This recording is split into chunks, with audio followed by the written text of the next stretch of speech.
तो लीजिए, जो भी पावर स्टार पवन सिंह के फैंस है, जो काफ़ी गाने को वेट कर रहे थे कि उनका गाना जो पोस्टर आने वाला है, और गाना तो आपको मालूम है कि 5 जनवरी को रिलीज होगा, लेकिन पोस्टर आने वाला था, तो लीजिए आप लोगों के बीच रिलीज कर दिया गया है। नाम है आरा के उठ लाली। क्या गाने का बोल रखा गया है, देखिए कितना ब्लास्ट होता है ये गाना।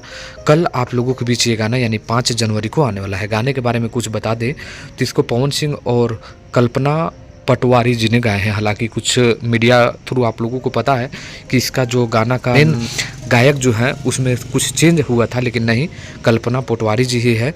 और इसको जो है म्यूजिक दिए हैं रजत नागपाल जी, कंपोजर किए हैं प्रियांशु सिंह। और ये गाना आप लोगों के बीच आ रहा है सारेगामा हम भोजपुरी से, और इसको लिखे हैं आशुतोष तिवारी जी। तो वेट जो कर रहे थे आप लोग 5 जनवरी के गाने का, तो ये पोस्टर है, नाम है आरा के उठ लाली। तो वेट करिए, कल सुबह 11 बजे इस गाने को आप लोगों के बीच रिलीज किया जाएगा। तो तैयार रहिएगा। इस वीडियो के बारे में क्या कहना है और पवन सिंह के फैंस को क्या लगता है, कमेंट करिए।